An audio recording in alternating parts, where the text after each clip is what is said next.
The isolation begins. The world was not prepared for what happened that day. It started like any other morning, with people rushing to work, children laughing on their way to school, and scientists in labs studying the mysteries of the universe. But everything changed within seconds. First, the satellites stopped working.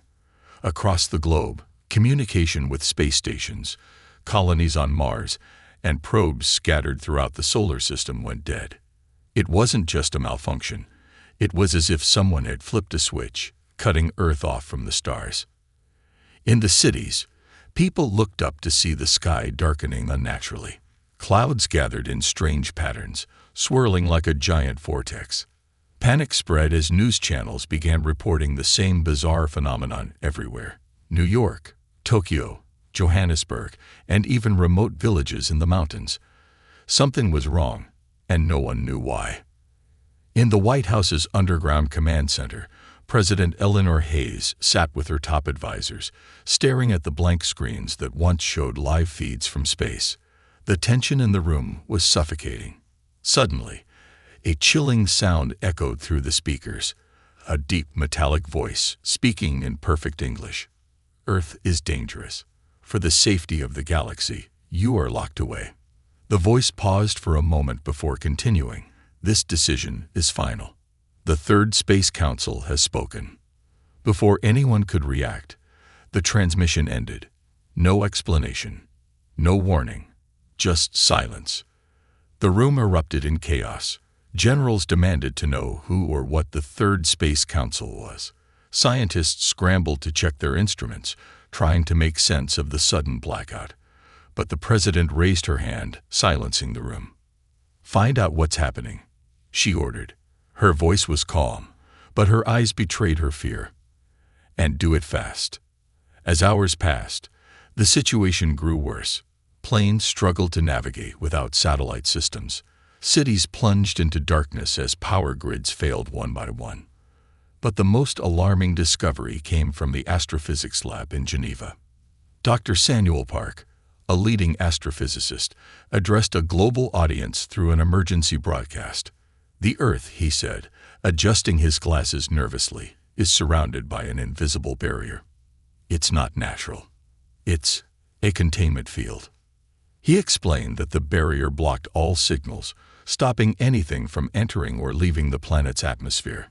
It was like Earth had been placed inside a cosmic prison. Panic turned to confusion. Why would the galaxy see Earth as dangerous? The people of Earth had always believed they were insignificant, just one small planet in a vast universe. Now it seemed the opposite was true. But why? In the streets, conspiracy theories spread like wildfire. Some claimed aliens were invading.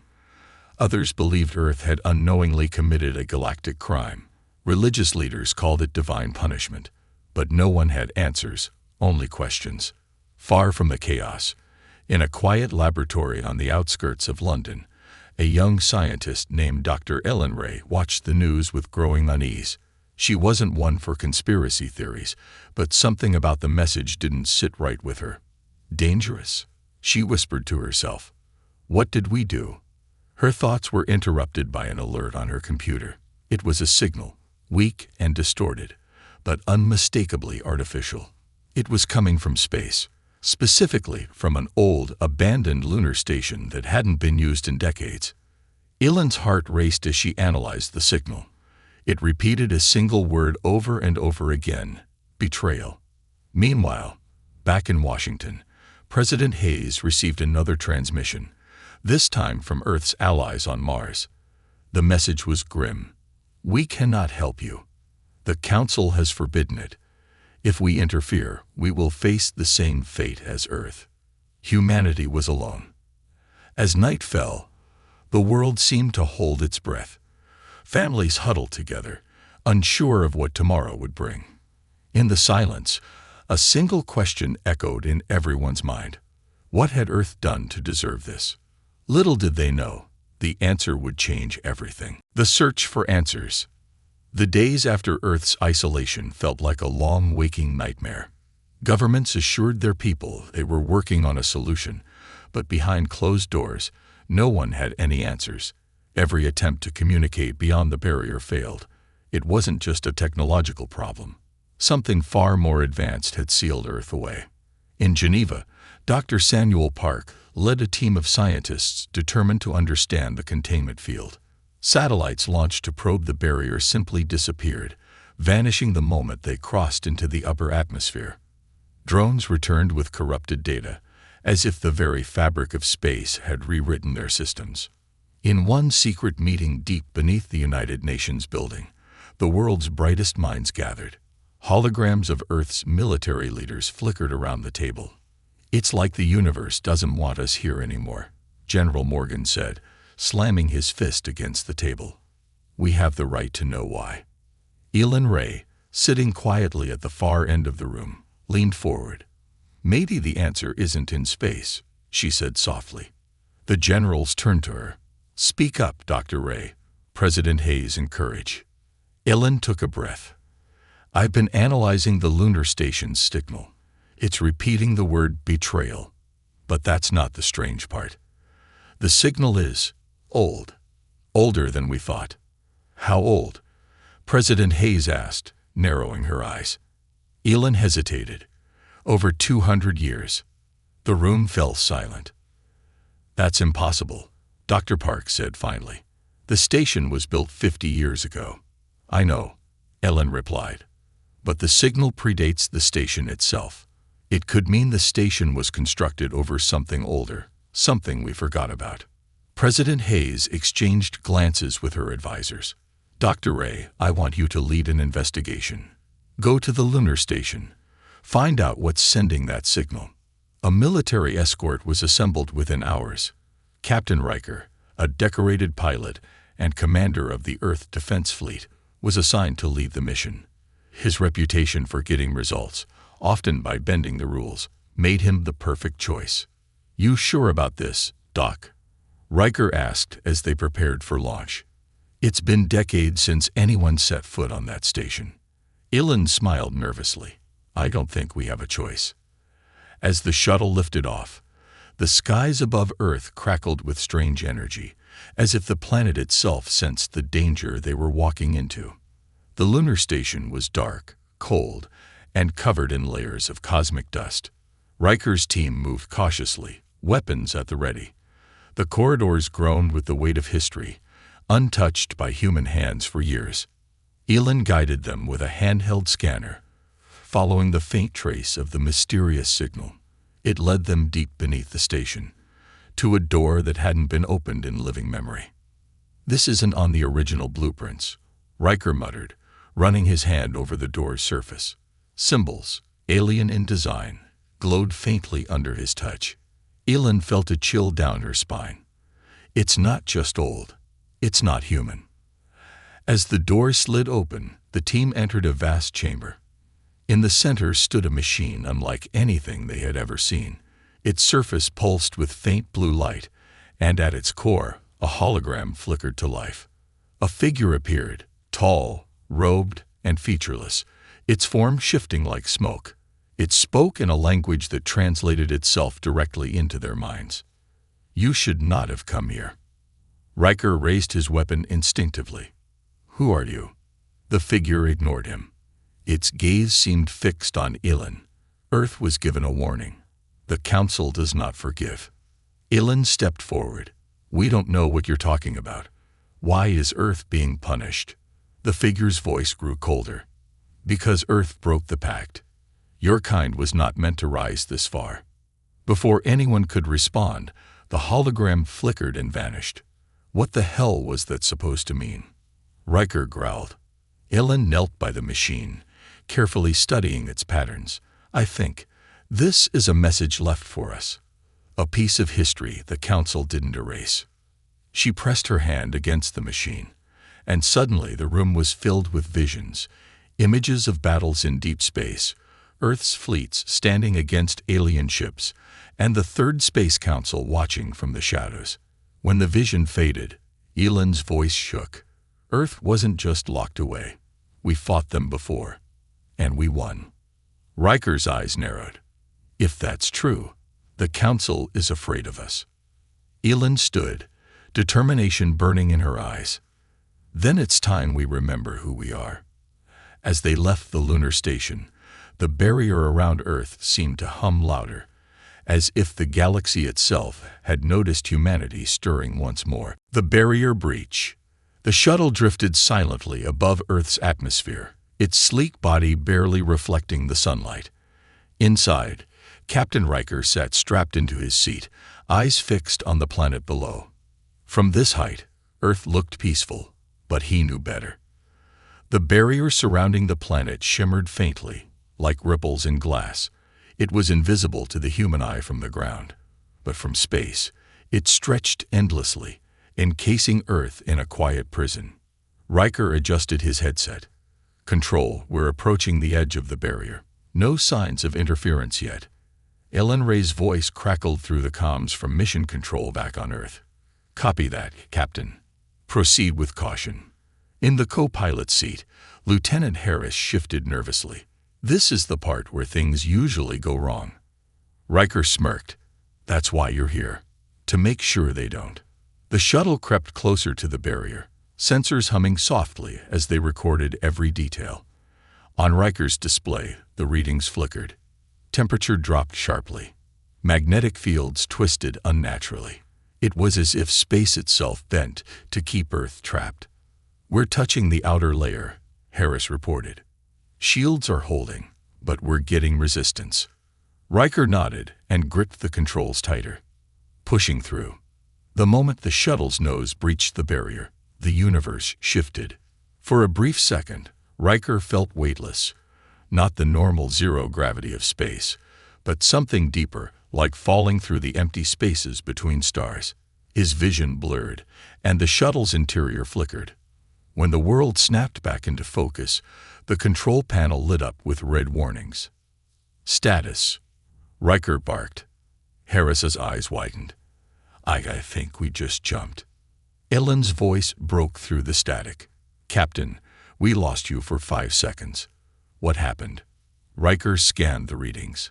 I think we passed through the barrier, but... He stopped mid-sentence, staring out the window. Earth was gone. In its place stretched endless stars, but they were wrong. Brighter, closer, almost artificial. Harris gasped beside him, pointing toward the horizon. Outside, another Earth drifted, but this one looked different. The continents didn't match. Cities sparkled along coastlines that didn't exist back home. It was Earth, but not the one they had left behind. Ellen's voice grew urgent. Riker, report. What are you seeing? Riker hesitated. You won't believe me. The shuttle spun slowly as Riker guided it toward the alternate Earth. As they approached, more anomalies appeared. Ships unlike any built by humans patrolled the orbit, scanning the skies with beams of white light. Towering structures pierced the clouds below. It's Earth, but from another timeline, Harris whispered. Ellen's voice dropped to a whisper. The barrier. It's not just sealing Earth away, it's separating realities. Before Riker could respond, a burst of energy surged through the shuttle. Alarms blared as the ship spun out of control. Brace for impact. Riker shouted, gripping the controls. The shuttle was yanked backward, dragged by an unseen force. The alternate Earth disappeared in a flash, and the familiar blue glow of their Earth returned outside the window. The shuttle drifted safely just outside the barrier, as if nothing had happened. Back on Earth, Ellen paced in mission control, her heart pounding. Riker's voice came through after a long pause. We're back, he said, his tone calm but shaken. But we saw something, Ellen. Something we're not supposed to see. Ellen leaned closer to the mic. What was it? Riker hesitated. Another Earth. A version where we never lost. The barrier. It's not just a prison. It's keeping us from finding out the truth. The room fell silent as Ellen processed his words. Captain, she said quietly, I think this is bigger than we imagined. If the Council is hiding alternate versions of Earth, it means they fear what we could become. Riker's voice hardened. Then it's time we stop playing by their rules. We're breaking through this barrier, no matter what it takes. Elin smiled faintly. Agreed. As Riker's shuttle descended back to Earth, one thing became clear. The isolation was never about protecting the galaxy. It was about controlling humanity's future. The hidden truth. Elin Ray couldn't sleep. The visions Riker described, alternate Earths, hidden timelines, played over and over in her mind. She sat alone in her lab, staring at the faint trace of the lunar station's signal pulsing across her screen. The word betrayal repeated endlessly, but now, Elin wondered if the betrayal wasn't against the galaxy, but against humanity itself. Across the globe, governments scrambled for answers, but none came. Satellites remained useless, and no ships could break the barrier without vanishing into the strange liminal space Riker had encountered. But Elin wasn't ready to give up. Her breakthrough came by accident. Late one night, as rain tapped against her office window, Elin activated the old lunar station data again. But this time, she filtered the signal through an ancient encryption method, a technique long abandoned by modern systems. The results stunned her. Hidden beneath layers of static was a fragmented archive. It was old, far older than the lunar station itself. She leaned in closer as the file decrypted line by line. A shaky video appeared, grainy, distorted, but unmistakably real. A man's face filled the screen, eyes hollow and face pale under flickering lights. "If you're seeing this," he began, voice cracking. Then the Council's purge wasn't complete. Elin's breath caught in her throat. She recognized him. Admiral Charles Yates, the leader of Earth's first interstellar fleet, missing for over 150 years. "They erased the war from your history," Yates continued, his voice urgent. "But we fought them. And we won." The Third Space Council feared what Earth could become. So they locked us away and rewrote the truth. The screen flickered violently, but Elin watched in silence. "We created a weapon, Project Aegis, not to destroy, but to break their hold on reality. We shattered their fleets, but at a cost. Aegis fractured space itself, creating the timelines Riker saw." Elin's hand trembled over the controls. Project Aegis wasn't a myth. It was real. The video distorted further as Yates leaned closer to the camera. "They will return. And when they do, Earth must remember what it is capable of." The screen went dark. Elin sat frozen, staring at the empty monitor. They erased history. They erased a war. By morning, Elin was standing before the United Nations Security Council, her findings projected behind her. "The signal wasn't just a distress call," she explained. "It's proof of a cover-up, a war wiped from our collective memory by the Council." Generals whispered to each other while President Hayes leaned forward, resting her chin on her hand. "You're saying Earth's isolation is punishment for winning a war we don't even remember?" Hayes asked. "Yes," Elin replied firmly. "And I believe the key to breaking the barrier lies in Project Aegis. If we can find it, we may be able to fight back." A deep silence settled over the room. Finally, General Morgan cleared his throat. "And where exactly is this Project Aegis?" Elin hesitated. "It's buried. I believe it's hidden in the remains of the old lunar defense network." Morgan frowned. "That system was dismantled a century ago." Elin met his gaze. "Or so we were told." 2 days later, a covert mission was launched to excavate the hidden chambers beneath the lunar station. Riker led the operation, joined by a hand-picked team of scientists and engineers. The descent into the station's forgotten lower levels was slow, the air thick with dust, and the weight of secrecy. Elin followed closely, her heart racing as they stepped into a chamber sealed by layers of reinforced steel. "This must be it," Riker muttered, pressing his hand against the rusted wall. As the door slid open, the chamber lit up with a soft, pulsating glow. In the center stood Aegis. It wasn't a weapon in the traditional sense. It resembled a vast circular gate, its metallic surface humming faintly. Strange alien symbols decorated its edges, blending human design with something far older. Elin stepped forward, brushing her hand along its surface. The metal felt warm, as if alive. "This is it," she whispered. "This is what scared the council." Riker folded his arms, eyeing the machine cautiously. "Can we use it?" Eland nodded slowly. "Yes, but not yet. Aegis wasn't just a weapon, it was a gateway. I believe it can open pathways to bypass the barrier, maybe even tear through it completely." Riker raised an eyebrow. "So, what's the catch?" Eland met his gaze, her expression grim. "If we activate it, the Council will know, and they will come." As the team prepared to power Aegis, Riker's voice echoed in Eland's mind. "Let them come. Earth wouldn't remain a prisoner much longer." The truth had been buried, but now it was clawing its way back to the surface. And this time, humanity wouldn't forget. Humanity unites. The world had always been divided, nations clashing, ideologies shifting, and conflicts boiling over into wars.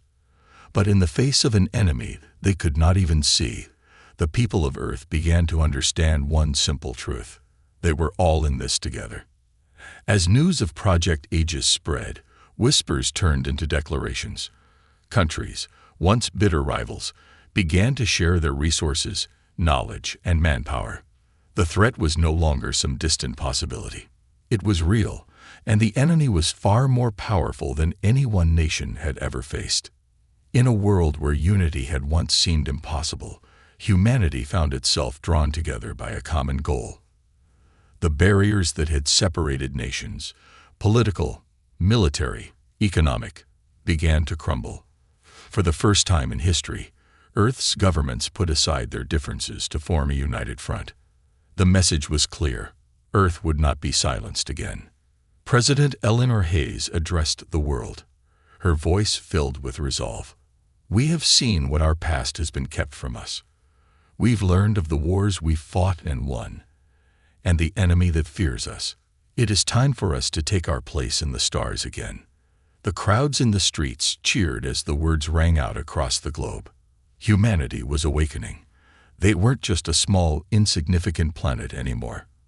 Earth had once stood victorious against the most powerful force in the galaxy, and now it would rise again. In the secret bunkers beneath Geneva, Dr. Ilan Ray and General Morgan led the final preparations for Project Aegis. The device was operational, but there was one final step: the calibration of the gateway. It would require immense power, far more than Earth's current energy reserves could supply. To make the breach possible, they needed to tap into the planet's most powerful resource, the Earth's magnetic field. But there was a catch. The barrier was constantly shifting, its energy patterns unpredictable. No one could be certain if they could break through before the Council's fleet arrived. If they failed, they would be trapped forever, alone, surrounded by an impenetrable force field. The world's leaders gathered in the United Nations Security Council, faces drawn with anxiety. President Hayes stood at the head of the table. "We're on a countdown," she said. "Aegis will be ready in 2 days. After that, we will make our stand." General Morgan, his voice steady, spoke next. "We're assembling the defense fleets now, but we don't know what we're up against. We've never fought the Third Space Council head-on. We have to assume they'll come with everything they've got." Riker, who had been briefed on the mission, stood in the back of the room, arms crossed.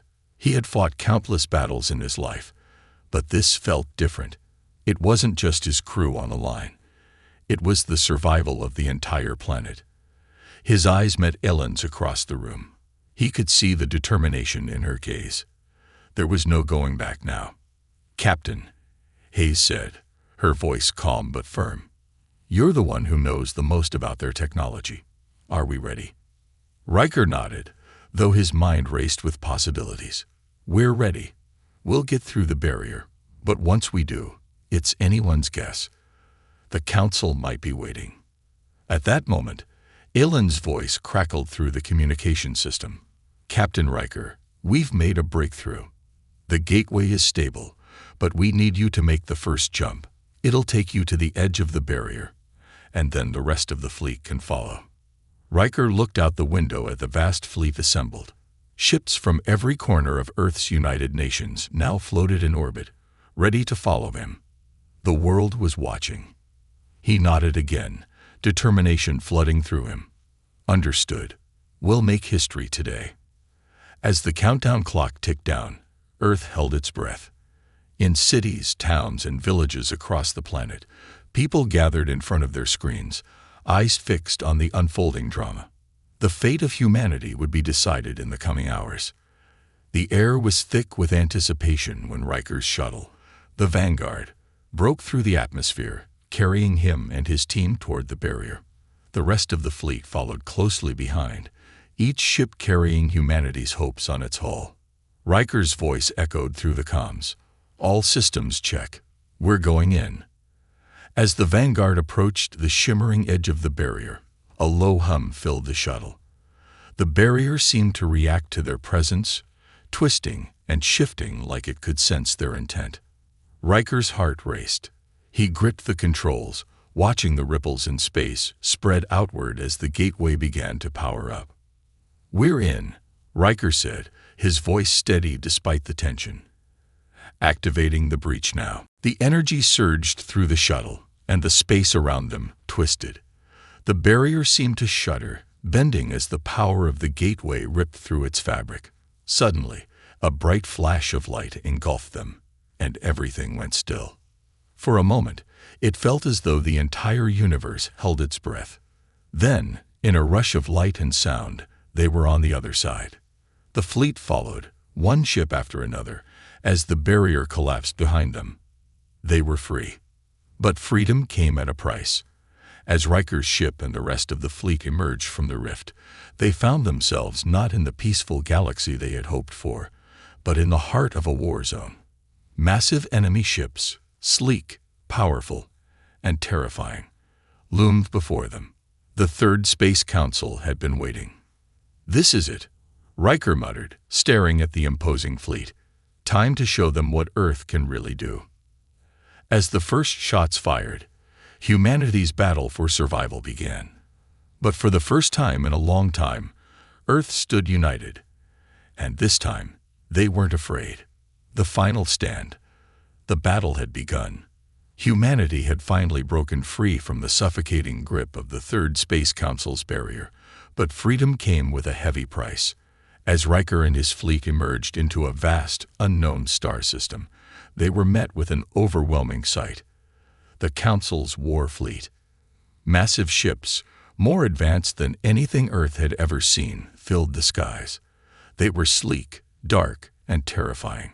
Ships designed for one purpose: destruction. Each vessel was a perfect fusion of alien technology, capable of wiping out entire fleets with a single blow. Riker's heart pounded in his chest as he took in the sheer scale of the enemy forces. Thousands of ships, each one armed with weapons that could level entire cities. He knew this would not be a simple confrontation. It was a battle for survival. "This is it," Riker muttered to himself, gripping the controls of the Vanguard. "Earth's not going down without a fight." He activated the comms, his voice carrying across the fleet. "All ships, prepare for combat. Do not engage unless you have a clear shot. We're here to survive. Hold formation." The fleet responded with a unified chorus of acknowledgments. Every ship, from the enormous carriers to the smallest scout vessels, had one goal: to survive long enough to hit back at the Council. "Riker," Ellen's voice crackled through the comms. "The Council won't wait. We have no time to waste. Activate the Aegis generator. It's our only chance." "Understood, Elon," Riker replied, his tone unwavering. He was no longer just a captain. He was the leader of Earth's final stand. His mind was focused, his strategy clear. If Earth was going to survive, it had to strike at the heart of the Council's power. The Aegis generator was powered up, its hum vibrating through the Vanguard. It wasn't a weapon in the traditional sense. It was something far more dangerous: a gateway. A rip in the fabric of space that could open up new paths that might lead to survival or to utter destruction. As Riker's fleet slowly edged closer to the Council's massive armada, he could feel the weight of humanity's hopes resting on his shoulders. The Council's ships hovered ominously in the distance, waiting for the first move. But Riker wasn't going to wait. Earth was no longer a pawn in the galaxy's game. "Captain," a voice broke through his thoughts. It was Lieutenant Harris. "We've got incoming. The Council's opening fire. Brace yourselves," Riker shouted, slamming his hand down on the console. The first volley of weapons fired from the Council ships, bright, piercing energy beams that shot through the darkness of space. Riker's ship lurched as a blast hit the shields, but they held. A quick glance at the readouts showed a crack in the shield, but nothing too severe. Yet. But the incoming barrage was relentless. Riker ordered evasive maneuvers, twisting the shuttle through the chaotic firestorm, narrowly avoiding energy blasts that would have obliterated the ship. His heart raced, but his mind remained focused on the goal: break through the enemy lines, activate Aegis, and give Earth a fighting chance. "Riker, we've detected an incoming fleet," Ellen shouted over the comms. "The Council is bringing in reinforcements. We're running out of time." Riker clenched his jaw. The Council wasn't just trying to stop them. They were trying to wipe them out completely. The battle unfolded around him in a violent blur. Earth's ships fired back, a desperate flurry of laser blasts, missiles, and energy shields that were only just holding up against the Council's superior firepower. Riker's instincts kicked into overdrive. He weaved through the enemy fire, returning shots when he could. But all the while, his eyes were on the Aegis generator. It was their only chance. The Aegis generator had the power to tear open space itself. If they could just get it activated, they might be able to break free from the Council's reach. The plan was simple: fire the generator at the heart of the enemy fleet, tear through their defenses, and create an escape route for Earth's ships to follow. But there was a problem. The generator required a massive surge of energy to activate, far more than Earth's fleet could generate on its own. "That's it," Riker shouted, eyes widening as an idea struck him. "We're going to have to power it up using their own energy." His hands flew over the controls. It wasn't going to be easy, but it was their only option. Earth's ships couldn't survive much longer under the constant barrage of the Council's fire. But if they could redirect some of the Council's energy into Aegis, they might have just enough to break through. "Hold on, people," Riker yelled, his voice carrying through the fleet. "This is going to get rough." He activated a series of modified transponder codes, broadcasting them across the fleet. The plan was risky. They would use the enemy's energy blasts against them, siphoning off enough power to trigger the Aegis generator. It would only work if they could synchronize their movements with precise timing. "We need to synchronize the fleet's firepower on my mark," Riker instructed. "The moment we've got enough energy, we launch the generator." His hands trembled as he counted down in his head. The tension in the air was palpable. The Council's ships were closing in, and Earth's fleet was struggling to stay intact. "Now," Riker barked.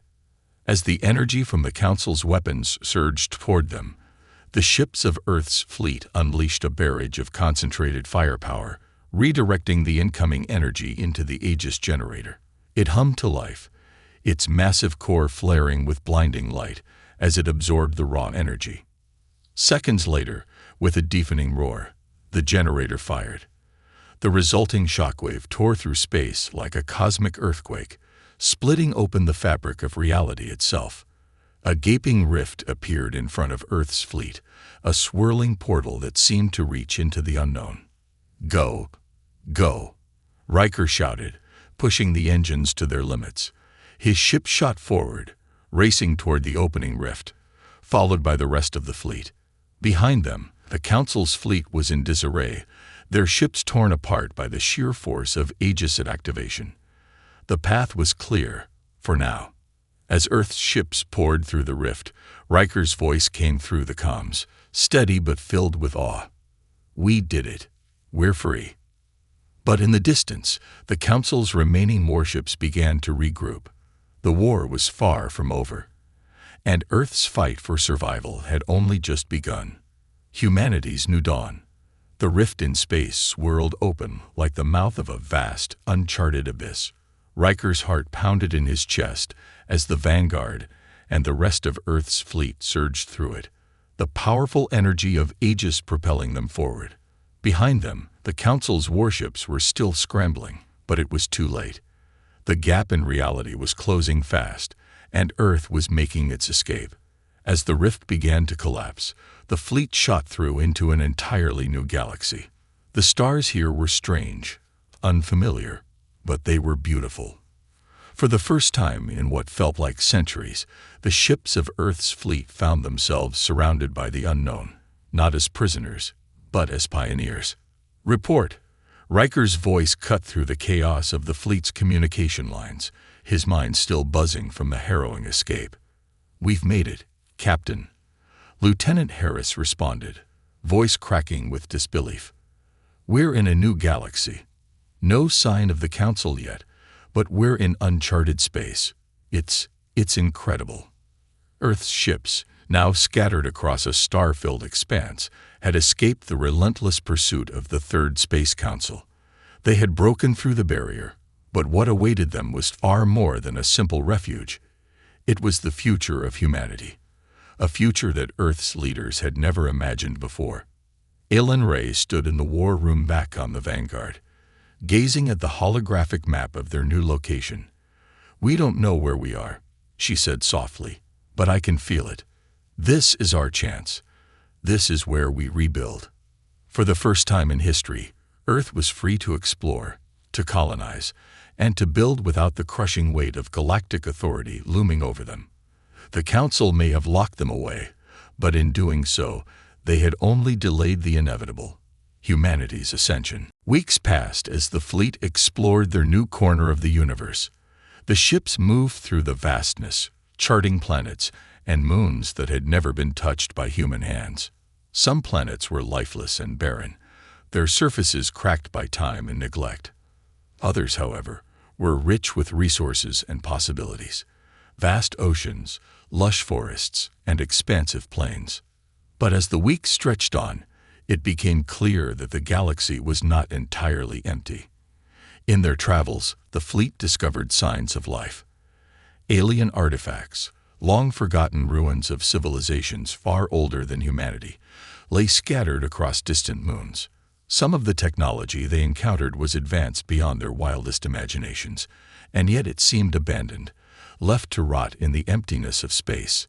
Aylin was the first to make contact with the remnants of one such civilization. The planet, with its towering crystal structures and vast underground cities, had once been home to a species that had reached the stars. The only thing left of them now were their ruins, and a chilling warning. A single message remained, encoded in the crystal matrix, a message that sent a shiver down Aylin's spine. It read simply, "They will find you." Aylin shared the discovery with Riker, who listened carefully. He had seen enough to know that the universe was full of dangers, even if the Council wasn't the greatest of them. But they had a choice now. The survivors of Earth were no longer in hiding. They were not alone in the stars, and they would not fall back into the shadows. "They will find us," Riker repeated, his voice low and thoughtful. "Well, let them try. We've survived worse." Back on Earth, in the heart of the fleet's command center, President Hayes stood before a gathering of the world's greatest leaders. The faces of countries that had once been divided were now united in the most profound way. Humanity was no longer a fractured collection of nations, but a single force in the universe. Today, President Hayes began, "We stand at the dawn of a new era. We were told we would fall, that Earth was too small, too insignificant. The Third Space Council tried to lock us away, but they failed. We have fought for our freedom, and we have won. Now, it is time to decide what we do next." Her words echoed through the room, carried to every ship and colony across the galaxy. The fleet, Earth's largest ever assembly of ships, had reached the farthest edges of human exploration. But as humanity stood on the threshold of the galaxy, one question remained: What kind of future would they create? We can rebuild, Hayes continued. Not just our world, but the galaxy itself. Our people will spread to these new worlds. We will learn from the past, but we will not repeat it. The mistakes of history, the cruelty, the fear, they will stay behind us. Riker, now standing at the back of the room, exchanged a glance with Aelin. Both of them knew the road ahead wouldn't be easy. There would be challenges, dangers, and perhaps new enemies. But they were no longer afraid. Earth had always been capable of greatness. It was just never given the chance to show it. Now, the universe was theirs to conquer. A voice broke the silence. It was one of the fleet's commanders. What will we call this new world, President Hayes? The one we'll build. For a moment, the room fell silent. Hayes looked out at the vast expanse of stars beyond the command center. A soft smile tugged at her lips. We'll call it Earth, she said firmly. But this time, it won't be a world confined to one planet. This time, Earth will be a legacy, a symbol of hope, defiance, and survival. As the fleet continued to explore, humanity began to settle on new worlds. Cities rose from barren soil, vast farms fed the hungry, and schools were established to teach the next generation of explorers. Earth's history had been rewritten, its destiny forever changed. But in the deep corners of space, beyond the reach of the rift, the Third Space Council watched. They had underestimated humanity. And now, as they prepared for their next move, one thought echoed in their minds. Humanity will rise again, no matter what. The galaxy had never seen a force like Earth, and it never would again. And for the first time in history, Earth was not alone in the universe.